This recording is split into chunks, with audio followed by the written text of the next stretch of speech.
नवंबर के एंड में Australia series होने जा रही है और जिसमें 3 T20 और 3 ODI खेले जाएंगे। तो इस सिलसिले में पीसीबी और सिलेक्शन कमेटी ने बहुत अहम फैसले किए हैं और आगे इसके इम्कानात बहुत ज़्यादा हैं कि और एक काफ़ी बोल्ड फैसला लिया है कि मोहम्मद रिजवान को जो है वो वाइट बॉल का कप्तान मुकर्रर कर रही है पीसीबी, चाहे वो T20 मैचेज हों या ODI मैचेज हो। तो मोहम्मद रिजवान इसके लिए काफ़ी सुटेबल है और ऑटोमेटिकली वो उन्हीं का नाम लिया जा रहा था एक अरसे से, लेकिन कुछ चीज़ें थी जो हल होके नहीं दे रही थी। लेकिन अब जो सिलेक्शन कमेटी है और पीसीबी की जो मैनेजमेंट है उन्होंने मिलकर फैसला किया है कि मोहम्मद रिजवान को ही T20 या वाइट बॉल का कैप्टन बनाया जाएगा और ये सीरीज जो है नवंबर के एंड में शुरू हो रही है ऑस्ट्रेलिया में। तो इस हवाले से रिजवान जो है वो बतौर कप्तान बाबर आजम को जो है वो रिप्लेस करेंगे।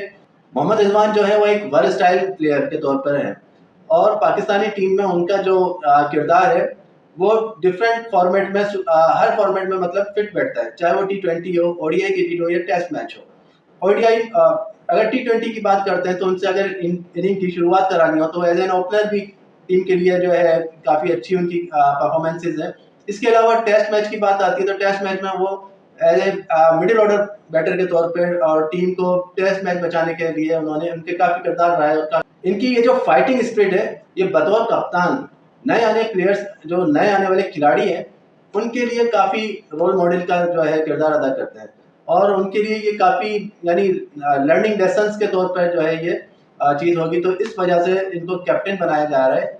और दूसरा ये कि मोहम्मद रिजवान के लिए ये फर्स्ट टाइम नहीं है, वो 2020 और 21 में जो है वो लीड कर चुके हैं इंटरनेशनल पाकिस्तान टीम को और दो टेस्ट मैचेस के दौरान, और दोनों ही टेस्ट मैचेस जो है वो न्यूजीलैंड के खिलाफ खेले गए थे।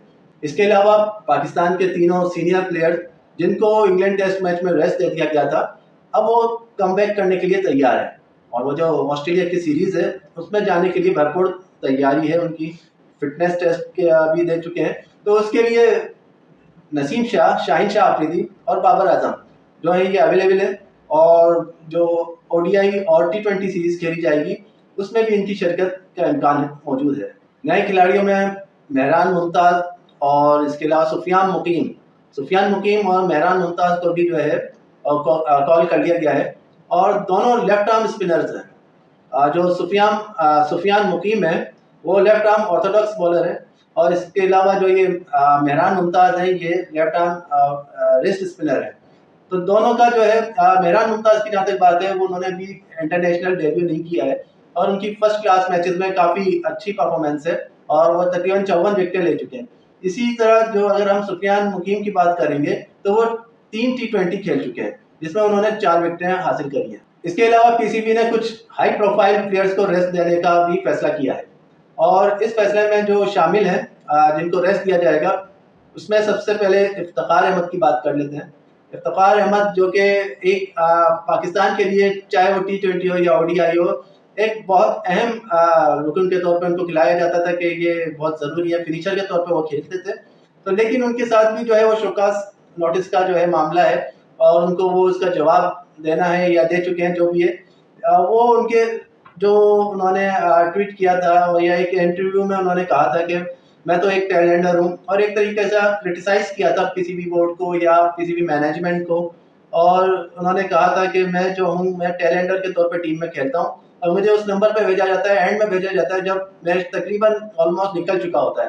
तो ऐसे में जाके मैं क्या कर सकता हूँ, तो मुझे एज ए टैलेंडर खिलाया जाता है। तो उसका वो जो शुकास नोटिस उनको जारी हुआ था उसका जवाब उन्होंने दिया है। बहरहाल उनको जो है थोड़ी सी ODI में तो उनको शायद खिला दिया जाए लेकिन T20 का वो हिस्सा नहीं होंगे। और इसके अलावा एक बड़ा नाम शादाब खान का है, शेडी। जी हाँ बिल्कुल, काफ़ी डोमेस्टिक परफॉर्मेंस के बावजूद भी वो सिलेक्टर्स को अपनी तरफ मुतवज्जा नहीं कर सके क्योंकि वो एक लंबे अरसे से जो है वो बाहर है, टीम से बाहर है, चाहे वो ODI हो या T20 हो। टेस्ट मैच में तो उनका शुमारी नहीं है लेकिन वो ODI की अगर बात करते हैं तो 2023 से तकरीबन ऑलमोस्ट 2 साल से जो है वो ODI क्रिकेट में इंटरनेशनल तौर पर पाकिस्तान टीम में नहीं खेल सके हैं और इसके अलावा T20 में भी वो काफ़ी अरसे से बाहर बैठे हुए हैं। बावजूद इसके कि वो अभी हालिया में जो चैंपियंस ट्रॉफी हुई थी, चैंपियंस कप हुआ था, उसमें भी उनकी अच्छी परफॉर्मेंस थी डोमेस्टिक में और PSL जीत चुके हैं। और फिर उनके जो मेंटोर सुसर साहब हैं सकलैन मुश्ताक, काफ़ी उनकी अंत तक जो कोशिशों के बावजूद भी वो अपनी टीम में जगह बनाने में नाकाम रहे हैं। और इसके अलावा बहुत बड़ा नाम फ़खर ज़मान। जी हाँ, फ़खर ज़मान जो अभी तक कप्तान की दौड़ में काफ़ी आगे थे, और लेकिन उनको फिर जो उन्होंने ट्वीट किया है, उसके शो कॉज नोटिस का मामला भी उनके साथ लगा हुआ है। उसका हालांकि वो जवाब भी दे चुके हैं, और मसला वही था कि जो बाबर आजम के लिए उन्होंने बात की थी कि बाबर आजम को जब सिलेक्टर्स ने ड्रॉप किया था टेस्ट मैच के लिए इंग्लैंड के लिए, तो उसके लेते हुए उन्होंने काफ़ी क्रिटिसाइज किया था सिलेक्टर्स कमेटी को और ऑलमोस्ट पीसीबी को या फैंस को जो मौज काट रहे थे बाबर आजम के खिलाफ। लेकिन जब उनसे शुकॉज नोटिस दिया गया, उनसे पूछा गया कि ये आपने इस तरह क्यों किया, इसका जवाब दें, तो उसके जवाब ने उन्होंने बड़ा अच्छा जवाब दिया और पीसीबी को लाजवाब कर दिया कि उन्होंने कहा कि जब तक ये सिलेक्टर्स कमेटी का फैसला आया नहीं था और उन्होंने बाबर आजम को साइड लाइन नहीं किया था, रेस्ट नहीं दिया था, तो उस वक्त मैंने ये ट्वीट किया था। और मैंने तो वो जो फैंस जो बातें कर रहे थे, जो मौज काट रहे थे कि बाबर आजम को लेकर के, तो उनको उन्होंने जवाब दिया था कि बाबर आजम एक बहुत अच्छे प्लेयर हैं और वो मेरे दोस्त भी हैं और मैं उनकी इज्जत भी करता हूँ और टीम में उनके लिए पाकिस्तान के लिए काफ़ी परफॉर्मेंसेज हैं। तो उस हवाले से उन्होंने कहा था, और उन्होंने कहा कि पीसीबी को मेरा सेंट्रल कॉन्ट्रैक्ट ज़रूर है और मैं पीसीबी की इज्जत भी करता हूँ और मैं सारी चीज़ें जानता भी हूँ। तो उन्होंने ये इस तरह करके जवाब दिया था जो एक्सेप्ट हुआ था। पाकिस्तान और ऑस्ट्रेलिया के दरमियान जो ऑस्ट्रेलिया में सीरीज़ खेली जा रही है वो नवंबर के तकरीबन शुरू में खेली जाएगी और अक्टूबर के लास्ट में पाकिस्तान ट्रैवल कर जाएगी। जो पहला ओडीआई है पाकिस्तान और ऑस्ट्रेलिया का, वो 4 नवंबर को एमसीजी मेलबर्न क्रिकेट ग्राउंड में खेला जाएगा जो कि डे एंड नाइट होगा। दूसरा ओडीआई 8 नवंबर को एडलीट ओवल में खेला जाएगा और ये भी डे एंड नाइट होगा।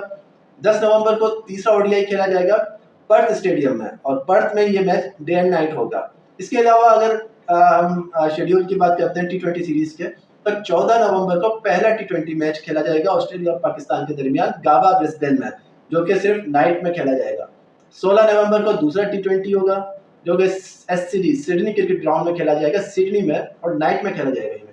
तीसरा और आखिरी मैच जो होगा वो 18 नवंबर को हॉबर्ट में खेला जाएगा जो कि नाइट होगा।